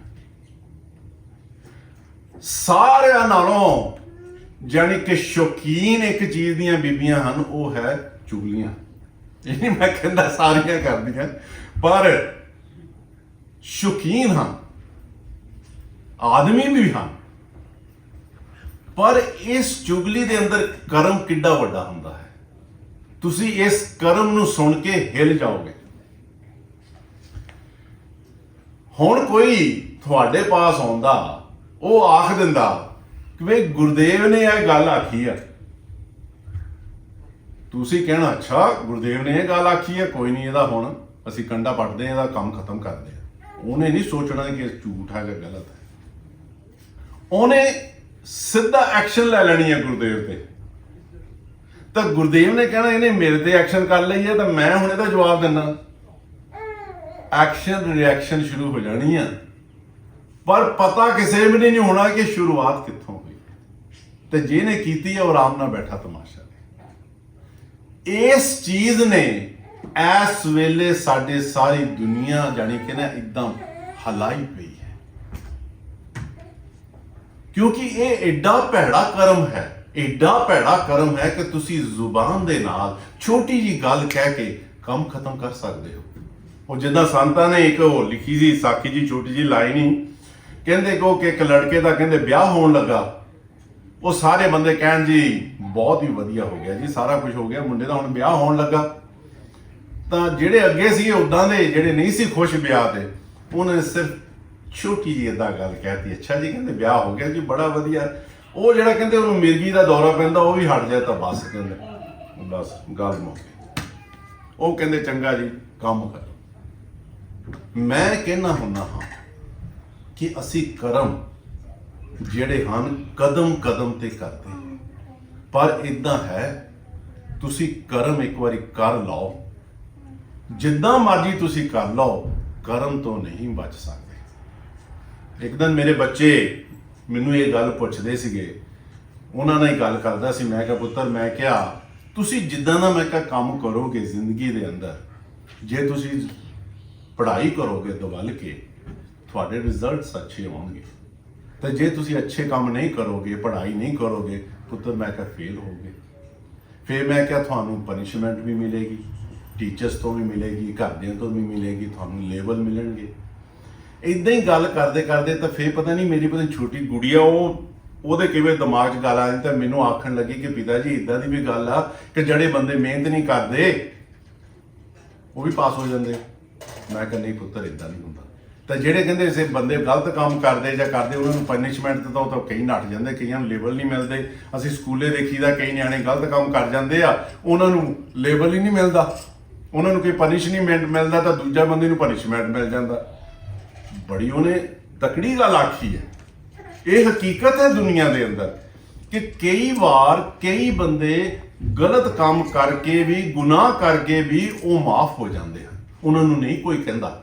ਖਾਸ ਤੌਰ ਤੇ ਜਿਹੜੇ ਵੱਡੇ ਵੱਡੇ ਬੰਦਿਆਂ ਦੇ ਦੋਸਤ ਹੁੰਦੇ ਨਾ, ਉਹਨਾਂ ਨੂੰ 100 ਗੁਨਾਹ ਮਾਫ ਹੈ, ਕਿਉਂਕਿ ਉਹਨਾਂ ਨੇ ਕਹਿਣਾ ਨਹੀਂ ਮੇਰਾ ਦੋਸਤ ਆ, ਕੋਈ ਨਹੀਂ ਚੱਲੇਗਾ। ਤੇ ਜੇ ਕੋਈ ਗਰੀਬ ਆ ਜਾਵੇ ਤਾਂ ਉਹਨੇ ਕੋਈ ਕੰਮ ਥੋੜਾ ਜਿਹਾ ਕੀਤਾ ਵੀ ਨਾ ਹੋਵੇ ਤਾਂ ਉਹਦੇ ਵਿੱਚ ਹਿੱਲਾ ਦਿੰਦੇ ਹਨ।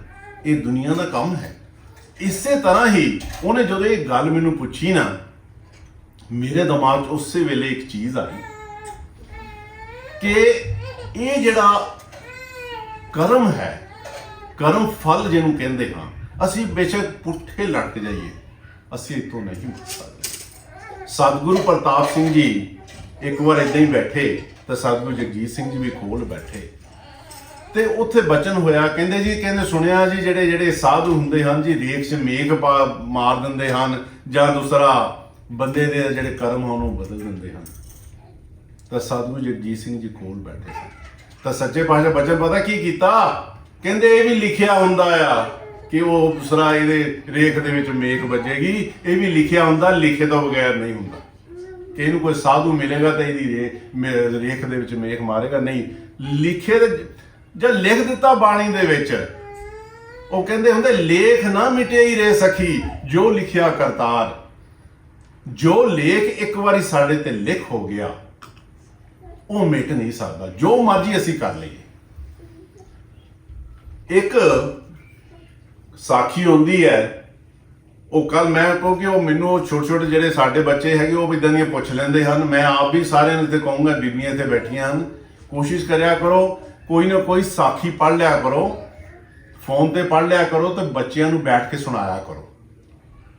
ਹੌਲੀ ਹੌਲੀ ਜਿੱਦਾਂ ਵੀ ਹੋ ਸਕਦਾ ਕੋਸ਼ਿਸ਼ ਕਰਿਆ ਕਰੋ, ਇਹਦਾ ਫਾਇਦਾ ਬੜਾ ਹੁੰਦਾ ਬੱਚਿਆਂ ਤੇ। ਮੈਂ ਇੱਕ ਜੋਤਸ਼ੀ ਸੀਗਾ, ਉਹ ਗਿਆ ਇੱਕ ਰਾਜ ਮਹਿਲ ਦੇ ਅੰਦਰ, ਤਾਂ ਉਹਨੂੰ ਜਾ ਕੇ ਉਹਨਾਂ ਨੇ ਕਿਹਾ ਵੀ ਆ ਸਾਡੀ ਪੁੱਤਰੀ ਹੈ, ਇਹਦਾ ਜਰਾ ਕੁ ਹੱਥ ਦੇਖ ਦਿਓ। ਉਹਨੇ ਹੱਥ ਦੇਖਣ ਲੱਗੇ ਨੇ, ਉਹਨੇ ਦੇਖਿਆ ਉਹ ਵਿਚਾਰਾ ਹਾਲੇ ਸੀਗਾ, ਵਿਆਹ ਬੂਹ ਹੋਇਆ ਨਹੀਂ ਸੀਗਾ, ਤਾਂ ਉਹਨੇ ਦੇਖਿਆ ਕਿ ਲੜਕੀ ਬਹੁਤ ਸੋਹਣੀ ਹੈ ਤਾਂ ਮੈਂ ਇਹਨਾਂ ਵਿਆਹ ਕਰਾ ਲਵਾਂ। ਫਿਰ ਉਹਨੇ ਸੋਚਿਆ ਕਿ ਜੇ ਮੈਂ ਕਹਿ ਤਾ ਕਿ ਮੈਂ ਵਿਆਹ ਕਰਾਉਣਾ, ਮੈਂ ਗਰੀਬ ਆਦਮੀ ਹਾਂ, ਤਾਂ ਮੈਨੂੰ ਉੱਤੇ ਕੁੱਟ ਕੇ ਅੰਦਰ ਜੇਲ੍ਹ 'ਚ ਬਾੜ ਦੇਣਾ। ਉਹ ਕਹਿੰਦੇ ਕੋਈ ਹੋਰ ਰਸਤਾ ਕੱਢੀਏ। ਉਹ ਕਹਿੰਦੇ ਕਿੱਦਾਂ? ਉਹ ਕਹਿੰਦੇ ਜੀ ਮਹਾਰਾਜ ਤੁਹਾਡੇ ਰਾਜ ਦੇ ਉੱਪਰ ਬੜਾ ਸੰਕਟ ਆਉਣ ਵਾਲਾ ਹੈ, ਤੁਹਾਡਾ ਰਾਜ ਨਸ਼ਟ ਹੋ ਜਾਣਾ ਹੈ, ਤੁਸੀਂ ਵੀ। ਉਹ ਕਹਿੰਦੇ ਅਸੀਂ ਕੀ ਕਰੀਏ? ਇਹ ਸਾਖੀ ਮੈਂ ਪੰਡਤ ਗੋਪਾਲ ਸਿੰਘ ਹੁਣਾਂ ਪਾਸੋਂ ਸੁਣੀ ਸੀ ਛੋਟੇ ਹੁੰਦੇ ਬਚਪਨ 'ਚ। ਤੇ ਉਹ ਜਦੋਂ ਕੀ ਹੋਇਆ, ਉਹਨਾਂ ਨੇ ਰਾਜੇ ਨੇ ਉਹਦੀ ਗੱਲ ਮੰਨ ਲਈ, ਕਿਉਂਕਿ ਪਿਛਲੇ ਸਮੇਂ 'ਚ ਇਦਾਂ ਹੁੰਦਾ ਸੀ, ਰਾਜੇ ਜੋਤਸ਼ੀਆਂ ਬੜੀ ਗੱਲ ਮੰਨਦੇ ਸੀ। ਉਹਨਾਂ ਨੇ ਕੀ ਕੀਤਾ, ਉਹ ਜੇ ਲੜਕੀ ਸੀ ਵਿਚਾਰੀ, ਇੱਕ ਲੱਕੜੀ ਦੇ ਡੱਬੇ ਦੇ ਵਿੱਚ ਬੰਦ ਕਰਕੇ ਉਹ ਦਰਿਆ ਦੇ ਵਿੱਚ ਜਾਣੀ ਕਿ ਉੱਥੇ ਪਾਣੀ 'ਚ ਰੋੜ ਦਿੱਤੀ। ਉਹਨੂੰ ਵੀ ਇਦਾਂ ਹੀ ਸੀਗਾ ਕਿ ਅੱਗੇ ਜਾ ਕੇ ਮੈਂ ਡੱਬਾ ਖੋਲ ਲਵਾਂਗਾ। ਉਹ ਡੱਬਾ ਜਦੋਂ ਪਾਣੀ 'ਚ ਰੱਖਿਆ ਤਾਂ ਪਾਣੀ ਕਾਫੀ ਤੇਜ਼ ਸੀਗਾ, ਉਹ ਕਾਫੀ ਅੱਗੇ ਲੈ ਗਿਆ।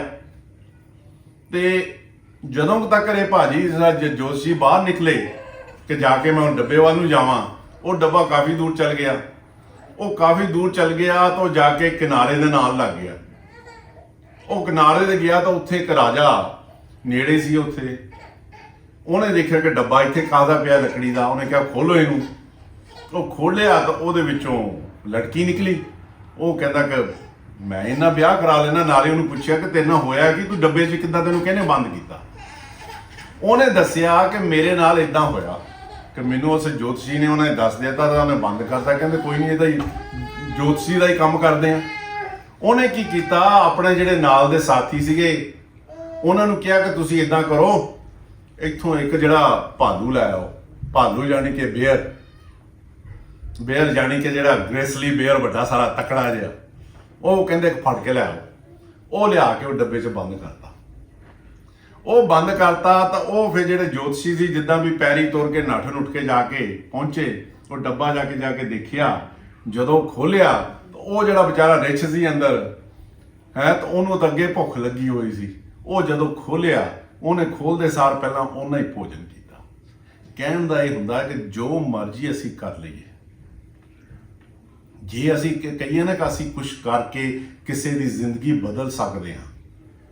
ਦੁਨੀਆ ਦੇ ਅੰਦਰ ਬੜਾ ਇਦਾਂ ਦੇ ਕੰਮ ਹੋ ਰਹੇ ਹਨ ਕਿ ਹਾਂ ਵੀ ਇਸ ਬੰਦੇ ਦੀ ਜ਼ਿੰਦਗੀ ਬਦਲ ਦਿਆਂਗੇ, ਇਸ ਬੰਦੇ ਦੀ ਜ਼ਿੰਦਗੀ ਬਦਲ ਲਿਆਂਗੇ। ਇਟਸ ਨਾਟ ਪੋਸੀਬਲ, ਹੋ ਹੀ ਨਹੀਂ ਸਕਦਾ। ਜੋ ਲਿਖਿਆ ਹੈ ਉਸ ਦਾ ਅਕਾਲ ਪੁਰਖ ਨੇ, ਉਹ ਤੁਹਾਨੂੰ ਮਿਲਣਾ ਹੀ ਮਿਲਣਾ, ਜਿੱਦਾਂ ਮਰਜ਼ੀ ਕਰ ਲਓ।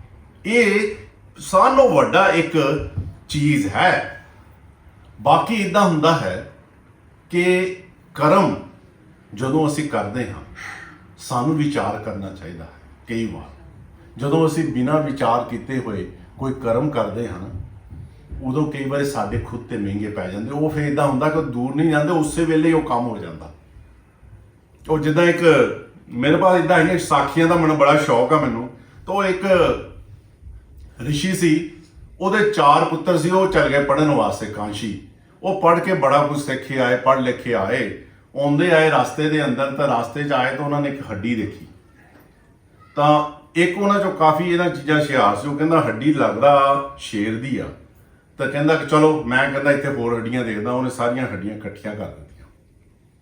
ਜਿਹੜਾ ਦੂਜਾ ਪੁੱਤਰ ਸੀਗਾ ਉਹ ਕਹਿੰਦਾ ਕਿ ਚੰਗਾ ਠੀਕ ਆ, ਮੈਂ ਇਹ ਜਿਹੜੀਆਂ ਹੱਡੀਆਂ ਨਾ ਇਹਨਾਂ ਨੂੰ ਇਕੱਠੀਆਂ ਨੂੰ ਕਰਕੇ ਇਹਨਾਂ ਦਾ ਪਿੰਜਰ ਬਣਾ ਦਿੰਦਾ ਹਾਂ। ਉਹਨੇ ਪਿੰਜਰ ਬਣਾਤਾ।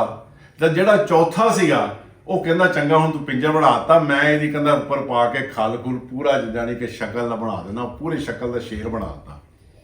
ਤਾਂ ਜਿਹੜਾ ਉਹ ਚੌਥਾ ਸੀਗਾ ਉਹ ਕਹਿੰਦਾ ਹੁਣ ਮੈਂ ਤਾਂ ਮੰਤਰ ਸਿੱਖੇ ਬੜੇ। ਤਾਂ ਉਸਨੇ ਕੀ ਕੀਤਾ, ਮੰਤਰ ਪੜਿਆ ਤੇ ਸ਼ੇਰ ਜ਼ਿੰਦਾ ਹੋ ਗਿਆ। ਤਾਂ ਉਹਨੇ ਉਹ ਚਾਹ ਨਾਲ ਹੀ ਸੀ ਉੱਥੇ ਹੀ ਕੰਮ ਕਰ ਦਿੱਤਾ। ਤਾਂ ਕਰਕੇ ਕਰਮ ਕਰਨ ਲੱਗੇ ਕਦੀ ਕਦੀ ਉਹ ਸਾਡੇ ਉੱਪਰ ਵੀ ਪੈ ਜਾਂਦੇ ਹਨ। ਔਰ ਕਰਮਾਂ ਤੋਂ ਬਗੈਰ ਕੁਝ ਨਹੀਂ ਮਿਲਦਾ ਜ਼ਿੰਦਗੀ ਦੇ ਅੰਦਰ।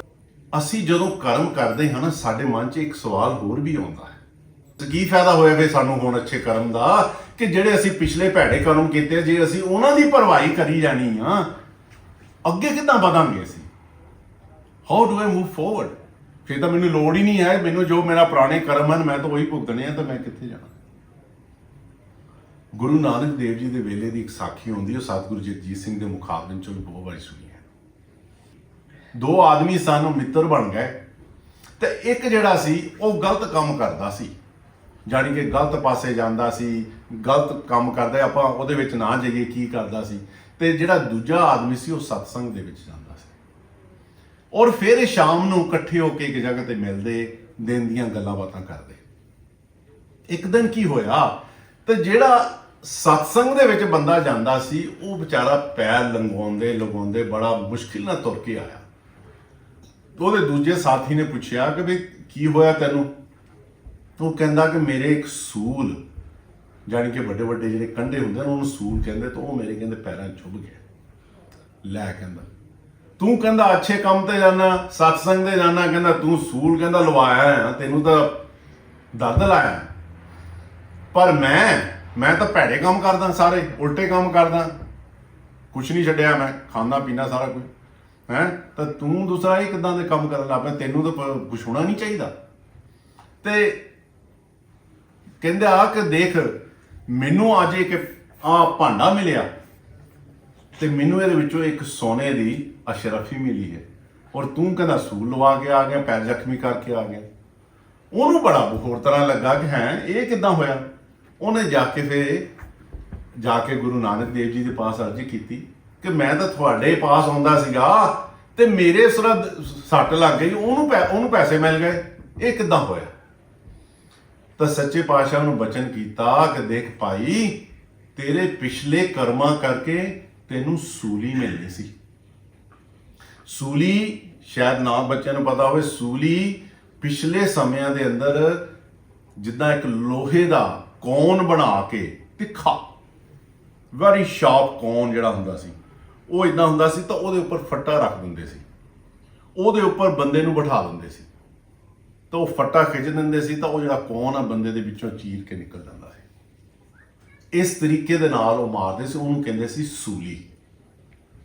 ਤੇ ਉਹ ਕਹਿੰਦੇ ਕਿ ਤੈਨੂੰ ਸੂਲੀ ਮਿਲਣੀ ਸੀ ਇਸ ਜਨਮ ਦੇ ਅੰਦਰ, ਪਰ ਤੂੰ ਇਹਦੇ ਅੱਛੇ ਵੱਲ ਕੰਮਾਂ ਵੱਲ ਆਇਆ, ਇਹਦੇ ਕਰਕੇ ਤੇਰੀ ਜਿਹੜੀ ਸੂਲੀ ਸੀ ਉਹ ਛੋਟੀ ਜਿਹੀ ਸੂਲ ਬਣ ਗਈ।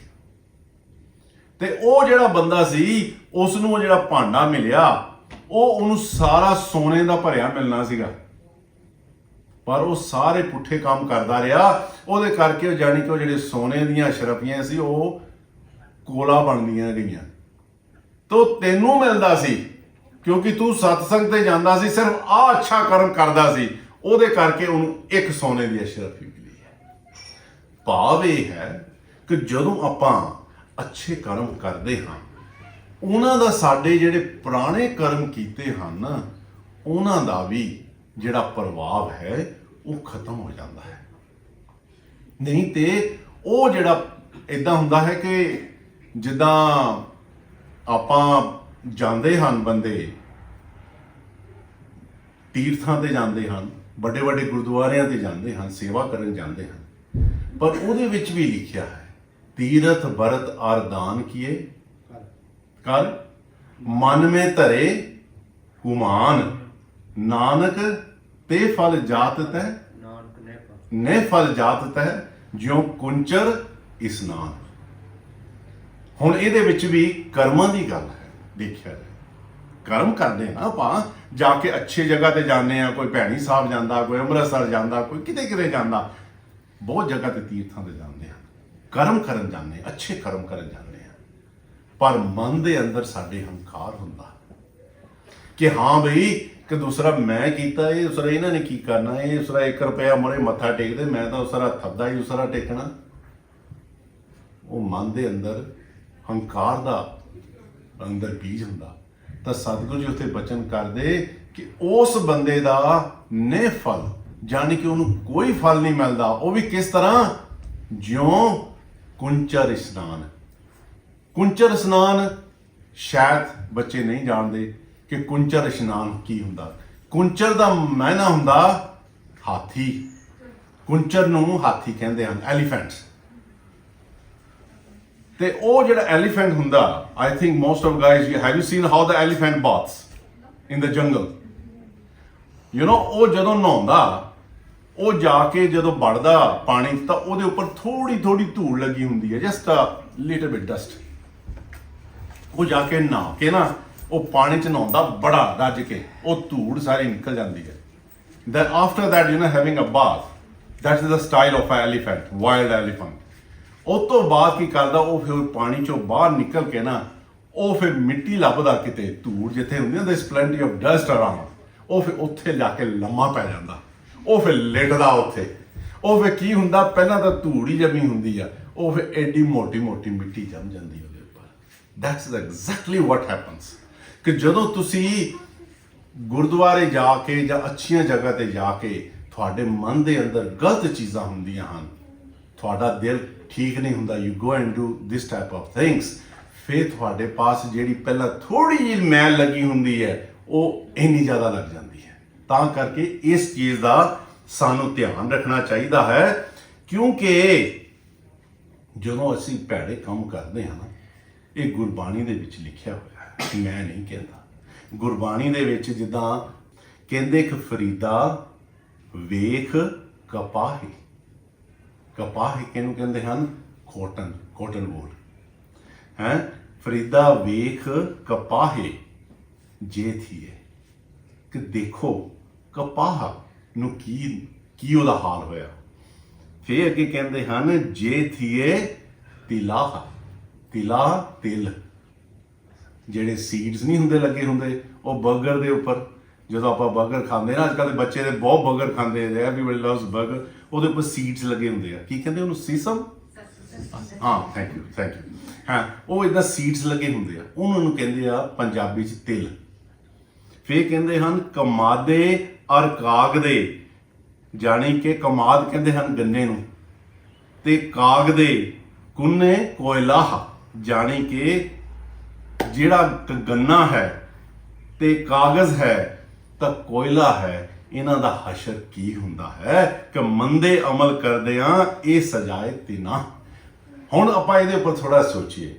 ਕਪਾਹ ਜਿਹੜੀ ਕੋਟਨ ਹੁੰਦੀ ਹੈ, ਤਾਂ ਆਈ ਥਿੰਕ ਕਿਡਸ ਨੇ ਆਪਾਂ ਦੇਖਿਆ ਹੋਏਗਾ how they do in India, ਜਦੋਂ ਦੇ ਟੇਕ ਦਿਸ ਕੋਟਨ ਵੂਲ ਫਲਾਵਰਸ ਔਰ ਸਮਥਿੰਗ ਲਾਈਕ ਦੈਟ, ਦੈਨ ਉਹ ਪ੍ਰੋਪਰ ਉਹਨੂੰ ਮਾਰਦੇ ਆ, ਦੇ bang it with sticks and ਪਤਾ ਨਹੀਂ ਕਿੰਨੀ ਕੁ ਮਾਰ ਖਾ ਕੇ ਉਹ ਕੋਟਨ ਵੂਲ ਬਣਦਾ ਹੈ। ਫਿਰ ਜਿਹੜਾ ਹੁੰਦਾ ਹੈ ਤਿਲ ਦਾ ਆਇਲ ਕੱਢਦੇ ਆ, ਤਿਲਾਂ ਦਾ, ਉਹ ਫਿਰ ਕੀ ਕਰਦੇ ਆ, ਉਹ ਫਿਰ ਬਣੇ ਹੁੰਦੇ ਆ ਪੀਸਿਸ, ਲੋਹੇ ਦੇ ਬਣੇ ਹੁੰਦੇ ਆ, ਉਹਨਾਂ ਦੇ ਵਿੱਚੋਂ ਦੀ ਉਹ ਫਿਰ ਤੇਲ ਕੱਢਣ ਵਾਸਤੇ ਦੇ ਆਰ ਪੁੱਟ ਇਨਟੂ ਦੋਸ ਜਿਹਦਾ ਪ੍ਰੈਸਿਸ ਹੁੰਦੀਆਂ, ਉਹਦੇ ਵਿੱਚੋਂ ਫਿਰ ਤੇਲ ਨਿਕਲਦਾ।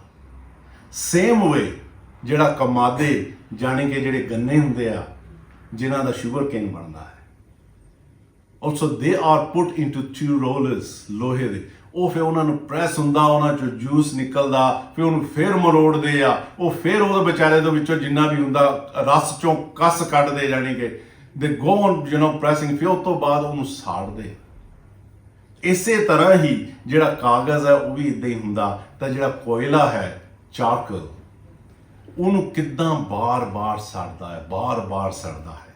ਸਤਿਗੁਰੂ ਜੀ ਇਹ ਕਹਿੰਦੇ ਹਨ ਕਿ ਜਦੋਂ ਅਸੀਂ ਅੱਛੇ ਬੁਰੇ ਕੰਮ ਕਰਦੇ ਹਾਂ, when we do the bad deeds, wrong deeds, ਫਿਰ ਅਸੀਂ ਆਹ ਚੀਜ਼ ਫੇਸ ਕਰਦੇ ਹਾਂ। ਕਿਉਂਕਿ Guru Nanak Dev ji when he went to Makkah, Medina, he was asked a question ਕਿ ਮੁਸਲਮਾਨ ਚੰਗੇ ਆ ਜਾਂ ਹਿੰਦੂ ਚੰਗੇ ਆ, ਕਿ ਇਹਨਾਂ ਦੇ ਵਿੱਚੋਂ ਹੈਵਨ ਨੂੰ ਕੌਣ ਜਾਏਗਾ? ਬਾਬਾ ਆਖੇ ਹਾਜੀਆਂ ਸਭ ਅਮਲਾਂ ਬਾਜੋ ਦੋਨੋਂ ਰੋਈ, ਜਾਣੀ ਕਿ ਜਦੋਂ ਹਿੰਦੂ ਹੋਏ ਮੁਸਲਮਾਨ ਹੋਏ, ਅਸੀਂ ਜਿੱਦਾਂ ਦੇ ਕਰਮ ਕਰਾਂਗੇ ਸਾਨੂੰ ਉਸੇ ਤਰ੍ਹਾਂ ਹੀ ਉਹ ਅਕਾਲ ਪੁਰਖ ਦੇਗਾ, ਫਲ ਦੇਗਾ। ਐਂਡ ਦੇਰ ਇਜ਼ ਨੋ ਵੇ, ਇੱਥੇ ਤੱਕਰ ਮੈਂ ਇੱਕ ਚੀਜ਼ ਇੱਥੇ ਕਹਿ ਕੇ ਮੈਂ ਖਿਮਾ ਮੰਗਦਾ ਹਾਂ, ਨੇੜੇ ਜਿਹਾ ਟਾਈਮ, ਮੇਰੀ ਕੋਸ਼ਿਸ਼ ਹੁੰਦੀ, ਕਿਉਂਕਿ ਮੈਂ ਦਿਹਾੜੀਦਾਰ ਬੰਦਾ ਆ, I always try to keep time, but ਕਦੀ ਅਸੀਂ ਦਿਹਾੜੀ ਦੇ ਵਿੱਚ ਓਵਰ ਟਾਈਮ ਵੀ ਲਾ ਲਈਦਾ, ਤੇ ਉਹ ਇੱਕ ਗੱਲ ਮੇਰੇ ਸਾਹਮਣੇ ਆਈ ਕਿ ਗੁਰੂ ਨਾਨਕ ਦੇਵ ਜੀ ਮੱਕੇ ਮਦੀਨੇ ਗਏ ਔਰ ਉੱਥੇ ਕੀ ਸੀਗਾ, ਮੁਸਲਮਾਨਾਂ ਦਾ ਸੀਗਾ, ਤੇ ਮੁਸਲਮਾਨਾਂ ਦੇ ਅੰਦਰ ਕੁਰਬਾਨੀ ਤੇ ਇਦਾਂ ਦੀਆਂ ਚੀਜ਼ਾਂ ਜਾਇਜ਼ ਆ। ਪਰ ਉੱਥੇ ਜਾ ਕੇ ਗੁਰੂ ਨਾਨਕ ਦੇਵ ਜੀ ਨੇ ਇਹ ਕਿਹਾ ਕਿ ਜਿਹੜਾ ਤੁਸੀਂ ਅੱਜ ਮਾਰਦੇ ਆ, ਜਿਹਨੂੰ ਮਾਰਦੇ ਆ, ਕੱਲ ਨੂੰ ਤੁਹਾਨੂੰ ਇਹੀ ਮਾਰੇਗਾ। ਔਰ ਜੇ ਤੁਸੀਂ ਨਾ ਹਟੇ ਇਸ ਚੀਜ਼ ਤੋਂ ਤਾਂ ਤੁਹਾਡਾ ਫਿਰ ਉੱਥੇ ਜਾ ਕੇ ਫੈਸਲਾ ਹੋਵੇਗਾ। ਇਹ ਗੁਰਬਾਣੀ ਦਾ ਸਾਰ ਹੈ, ਸਾਡਾ ਨਹੀਂ ਹੈ। ਉਹ ਜਿੱਦਾਂ ਸਦਨਾ ਸੀਗਾ, 1 ਮਿੰਟ 'ਚ ਮੈਂ ਗੱਲ ਖਤਮ ਕਰਦਾ, ਜਿਹੜਾ ਸਦਨਾ ਸੀਗਾ ਨਾ ਭਗਤ, ਉਹਦੀ ਗੁਰਬਾਣੀ ਹੁੰਦੀ ਹੈ। ਉਹ ਕਿਤੇ ਉਹ ਮਾਸ ਵੇਚਦਾ ਸੀ। ਉਹ ਕਿਤੇ ਇੱਕ ਦਿਨ ਦੂਸਰਾ ਰਾਜੇ ਨੇ ਕਿਹਾ ਕਿ ਮੈਨੂੰ ਮਾਸ ਹੋਣੀ ਚਾਹੀਦਾ, ਰਾਤ ਦਾ ਵੇਲਾ ਸੀ। ਤਾਂ ਉਹ ਕਹਿੰਦਾ ਹੁਣ ਮੈਂ ਕਿੱਦਾਂ ਕਰਾਂ, ਮੇਰੇ ਪਾਸ ਤਾਂ ਮਾਸ ਕੋਈ ਕੱਟਿਆ ਨਹੀਂ ਹੈਗਾ, ਚਲੋ ਮੈਂ ਕਹਿੰਦਾ ਬੱਕਰੇ ਦੀ ਲੱਤ ਵੱਢ ਕੇ ਦੇ ਦਿੰਦਾ, ਬਾਕੀ ਦਾ ਫੇਰ ਕਰ ਲਾਂਗੇ। ਜਦੋਂ ਵੱਢਣ ਲੱਗਾ ਨਾ ਲੱਤ, ਤਾਂ ਬੱਕਰਾ ਹੱਸ ਪਿਆ। ਗੁਰਬਾਣੀ ਦੇ ਵਿੱਚ ਲਿਖਿਆ ਹੈ, ਗੁਰੂ ਗ੍ਰੰਥ ਸਾਹਿਬ ਦੇ ਵਿੱਚ ਲਿਖਿਆ ਹੈ। ਉਹ ਹੱਸ ਪਿਆ ਕਿਉਂ?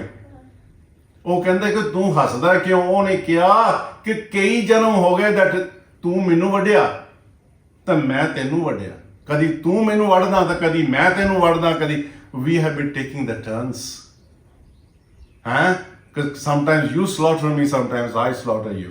ਪਰ ਆ ਤੂੰ ਨਵੀਂ ਚੀਜ਼ ਟੁਡੇ ਸਟਾਰਟ ਕਰ ਰਿਹਾ ਕਿ ਤੂੰ ਮੇਰੀ ਲੱਤ ਵੱਢ ਕੇ ਮੈਨੂੰ ਸਾਰੀ ਰਾਤ ਤੱਕ ਤਕਲੀਫ ਦੇਂਗਾ। this is something new, so you will face it also। ਤਾਂ ਕਰਕੇ ਕਿਰਪਾ ਕਰੋ, ਆਪਾਂ ਅੱਛੇ ਕਰਮ ਕਰਨੇ ਹਨ। ਅੱਜ ਮੈਨੂੰ ਲੱਗਦਾ ਇੱਕ ਛੋਟੇ ਜਿਹੇ ਬੱਚੇ ਦਾ ਅੱਜ ਜਨਮ ਦਿਨ ਵੀ ਮਨਾ ਰਹੇ ਸੀ, ਮੈਂ ਕਰਮਾਂ ਦੇ ਚੱਕਰ 'ਚ ਪੈ ਗਿਆ, ਮੇਰੇ ਦਿਮਾਗ 'ਚ ਹੀ ਨਹੀਂ ਗੱਲ ਰਹੀ। ਪਰ ਇਹਦੇ ਵਿੱਚ ਵੀ ਇਹੀ ਹੈ ਕਿ ਇੱਕੋ ਹੀ ਤੁਕ ਹੁੰਦੀ ਹੈ ਕਿ ਪੂਤਾ ਮਾਤਾ ਕੀ ਅਸੀਸ, ਨਿਮਕ ਨਾ ਵਿਸਰੇ ਤੁਮਕੋ ਹਰ ਹਰ, ਸਦਾ ਜਪੋ ਜਗਦੀਸ਼। ਇਹ ਵੀ ਮਾਤਾ ਆਪਣੇ ਪੁੱਤਰ ਨੂੰ ਅੱਛੇ ਕਰਮਾਂ ਦੀ ਮੱਤ ਦੇ ਰਹੀ ਹੈ ਕਿ ਪੁੱਤਰ ਨਾਮ ਜਪਣਾ ਹੈ, ਉਸ ਜਗਦੀਸ਼ ਨੂੰ ਜਪਣਾ ਹੈ, ਤੇ ਤੇਰੇ ਸਾਰੇ ਹੀ ਜਿਹੜੇ ਕੰਮ ਸਫਲ ਹੋ ਜਾਣਗੇ, ਤੈਨੂੰ ਹਰ ਤਰ੍ਹਾਂ ਸੁੱਖ ਮਿਲੇਗਾ। ਸੋ ਸਾਧ ਸੰਗਤ ਜੀ, ਆਪ ਜੀ ਦੇ ਸਾਹਮਣੇ ਮੈਂ ਅਰਜ਼ਾਂ ਕਰਦਿਆਂ ਨੇ ਪਤਾ ਨਹੀਂ ਕਿੰਨੀਆਂ ਕੁ ਦੂਸਰਾ ਗਲਤੀਆਂ ਕੀਤੀਆਂ ਹਨ। ਜਿੱਦਾਂ ਮੈਂ ਕੋਈ ਇਤਿਹਾਸਕਾਰ ਨਹੀਂ ਹਾਂ, ਜਿੱਦਾਂ ਸਾਡੇ ਸੰਤ ਸੁੱਚਾ ਜੀ ਤਾਂ ਦੂਸਰਾ ਸੰਗੀਤਕਾਰ ਵੀ ਹਨ, ਪਾਠੀ ਵੀ ਹਨ, ਮੈਂ ਤਾਂ ਕੁਝ ਵੀ ਨਹੀਂ ਹੈਗਾ, ਮੇਰੀਆਂ ਅਲਬਲੀਆਂ ਗੱਲਾਂ ਹੁੰਦੀਆਂ। ਸੋ ਗੱਲਾਂ ਕਰਦੇ ਹੋਏ ਬਹੁਤ ਸਾਰੀਆਂ ਗਲਤੀਆਂ ਕੀਤੀਆਂ ਹੋਣਗੀਆਂ। ਆਪ ਸਾਰੀ ਸਾਧ ਸੰਗਤ ਬਖਸ਼ਣਯੋਗ ਹੋ, ਮੇਰੀਆਂ ਗਲਤੀਆਂ ਬਖਸ਼ ਲੈਣੀਆਂ। ਸਤਿ ਸ੍ਰੀ ਅਕਾਲ।